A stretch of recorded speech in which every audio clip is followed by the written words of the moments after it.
American Family Radio, Financial Issues. I'm Dan Celia. It's great to be back. We are going to get right to the phones. And by the way, all the major indices still in negative territory, and they probably will be, but the Dow is down 201 right now. So I'm just more interested in oil right now and what oil is doing, since it doesn't look like the Dow is going to change much. But the oil is, fortunately, still down a little bit. It's at 107.17. So it is coming off its high, if nothing else. But listen, I would suspect, folks, I got to believe by Sunday night, this is going to be impacting us. So I'm going to, we'll see. I'll let you know how what my oil prices are, or gasoline prices are. But this has got to start hitting us at the pump by Sunday. I'll be shocked if it isn't. I'm headed Sunday night to Houston.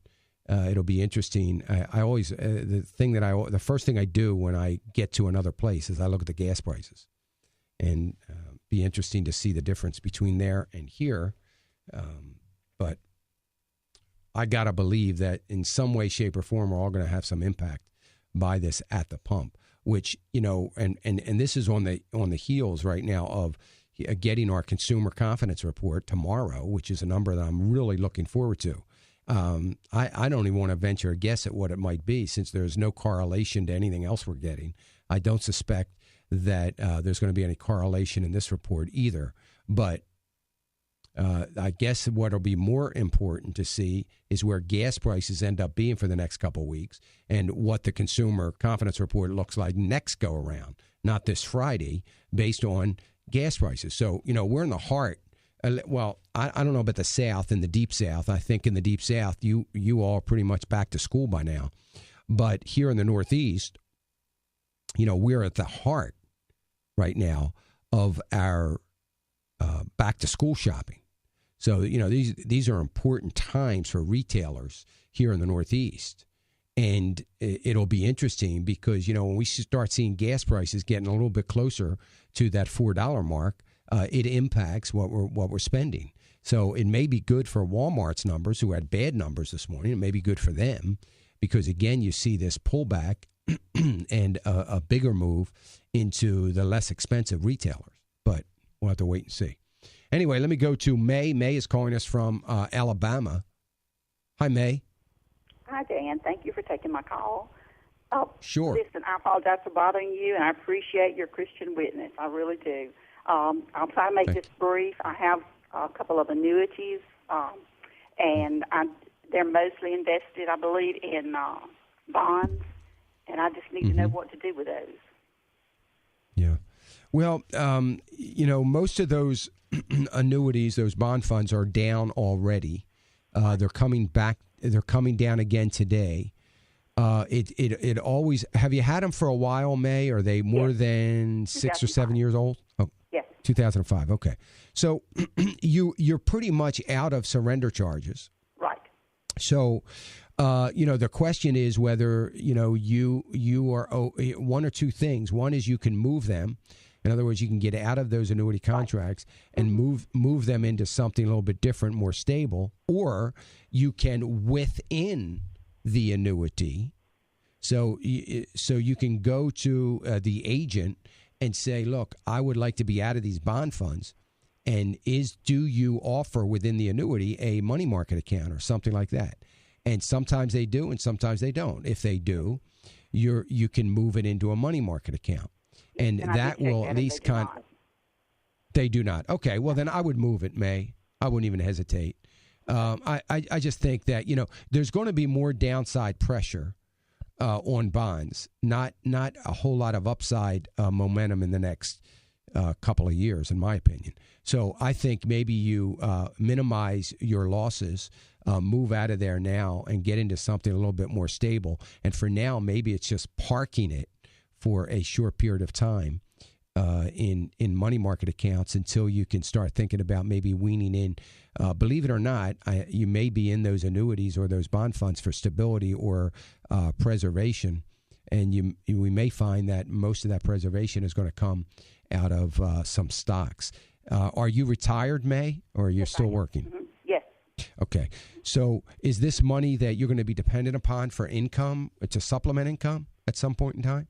Well, I hope not, but with the economy like this, who knows? That's who why knows? I want to preserve it, Yeah. Do you know if they're IRA annuities? Are they? They're not.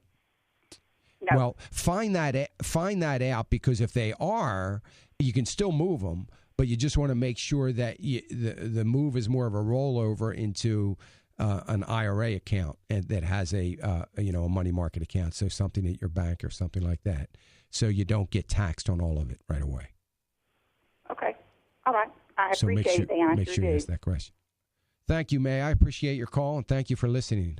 I'm glad that helped you a little bit. Let me go to Autumn. Autumn calling us from Ohio. Hi, Autumn. Yes. Good morning, Dan. I'm a partner on your website, and I thank you for the information that you provide. I'm employed by the United States Postal Service, 51 years of age, 12 years yet till retirement. And I would like to know, should I max out my TSP contribution, given in your opening statement you stated the government could take my funds? Well, the government is taking your funds. They've already started doing that. They're supposedly borrowing your funds to keep the government running. My question was, do they have plans to pay it back? Because I haven't heard anything about that yet. And I'm wondering, since they stopped the debt clock from ticking upward, as if there is no debt between May and now, I'm wondering if that means their borrowing from TSP is not considered debt. It sure is to me, and that was my question at the top of the program. Now, having said that, though, Autumn, it's I think that yes, if you have the ability, financial ability, to max out your TSP program, and that's all that that's the what you have offered to you, I would certainly say that you ought to try to max out as much retirement money as you can. Now, what percentage you're putting in now, Autumn? We're allowed to max out at 5%. I'm putting in 1% with them matching, and I'm 100% in the G fund. Okay, so you're actually what you're saying is they match up to 5%. Is that right? Correct. Yes. Yeah. So, I would definitely try to get as close to the 5% as possible, because you never want to pass up the free money. So for every dollar you put in, you've just doubled your money, regardless of what the G fund does. So I would like to see you max to the 5%. So if you can go beyond the 5%, then you might want to do that by way of a Roth IRA account somewhere else, and not in the TSP program. Wonderful. Okay. Thank you, Autumn. I appreciate the call, and hope that works out for you, folks. You always listen, if you're involved in a TSP, 401k, or any other retirement program where they're matching anything, man, your goal always has to be to try to get to the match. Now, you remember, the beauty of the match is you don't have to take a lot of risk. There's no sense in it. Why should you? Why should you take a lot of risk when you're doubling your money already? It doesn't get a whole lot better than that. Now, of course, that's for the year that you do it. You're doubling your money. And obviously that gets diminished as years go on, because, it's the same money still sitting there earning nothing. And eventually it averages out to very little. But as you keep adding to it, that certainly boosts even the rest of the value that's been in there for a while. So the key is try to get as close to the match as you possibly can. That's always a good thing. 866-392-98. Let me go to Randy. Randy's calling us from Ohio. And folks, I want to remind everybody, some of you listen to our AFR music station, and I'm on there at noon. A lot of times it's the first hour of this program, this broadcast. Today I'll be live. So if you've got a question that I don't get to today, we'll be live today over there, and we'll be taking questions on the same phone line, the 866-392-98. And you're welcome to call at noon Central Time, and we'll get those questions. Let me go to Randy. Go ahead, Randy. Hey, Dan. Yes, sir. Okay, I have a bad connection to Randy, or he's listening on the radio, and the delay is giving us too much silent time here. So let's try Randy one more time. Randy, you there? Okay. So let's move on. Folks, 866-300-9298, 866-300-9298 if you don't weigh in here. And like I said, we'll be on AFR Music at 12 noon live today, so you can call in as well then. Randy, are you there? Okay. So, folks, the other thing I tell you, and I tell you this all the time when you call in, you've got to listen on your phone, because sometimes I get an echo, and I know a lot of you are listening on your phone, but you still have your radio on, and your tendency is to hear the radio, and I'm hearing myself come back to me, getting this little feedback when you have your radio on, and it's very difficult for me, and it's difficult for our listeners because there's a delay. I say hi, and then 4 seconds later you say hi. So, it's not good radio. So turn your radio down. Once you get through, turn your radio down, and you'll hear the program on your phone. Let me go to Leroy. Leroy calling us from Illinois. Hey, Leroy. Hello? Go ahead. Yes, sir. Yes, sir. I've got a question. My father-in-law is looking at selling his commercial property, and he was thinking about putting all the money in the bank and just living off the interest. And then after he passed away, he was going to leave the money to his kids. Mm-hmm. Do you think that's a good thing, or do you think he needs to go another route, or? Well, I think it's a good idea, Leroy. The one thing that I'm going to assume that he's thought about is the capital gains tax. So, there is going to be a capital gains tax, I assume, unless he's selling it for less than he paid for it. But if there's a capital gains tax, remind him, of course, that he's got to pay that first before he puts that money in the bank. And then he can, go ahead and live off the interest. The interest is going to be very low, but maybe he doesn't need a lot of income. So, I think that's a fine option. The only other option is that if he's looking to collect a little bit of income, he can probably carve out a piece of it, put it in a charitable trust that will give him income for his lifetime, that may be a little more income on a smaller amount, and then put the rest of it in the bank or an investment account to grow during his lifetime for his children. And he will likely could possibly see that grow to the point that he gains back, or that his estate will gain back what he's used for the charitable trust. So that's another option, a little bit more complicated, not that complicated, but a little bit more complicated, but it might render him a little bit more income. But all in all, I think it's a fine idea. Just don't let him forget that he's got some capital gains issues that he's going to have to deal with. Yes, he knows about the capital gain.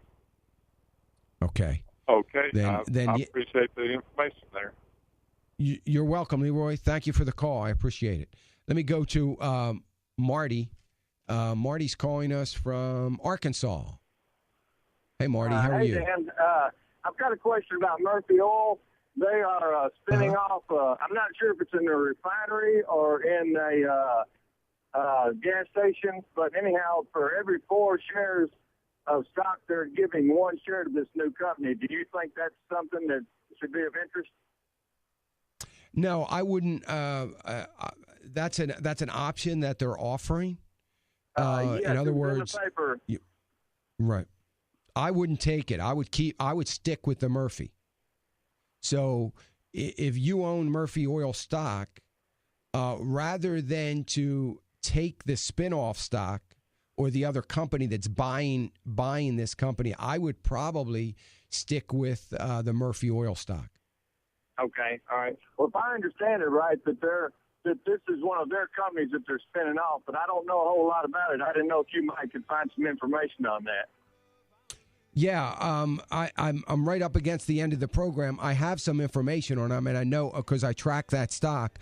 So I know that they are planning on taking out a segment of their business, and it's not in the refinery side.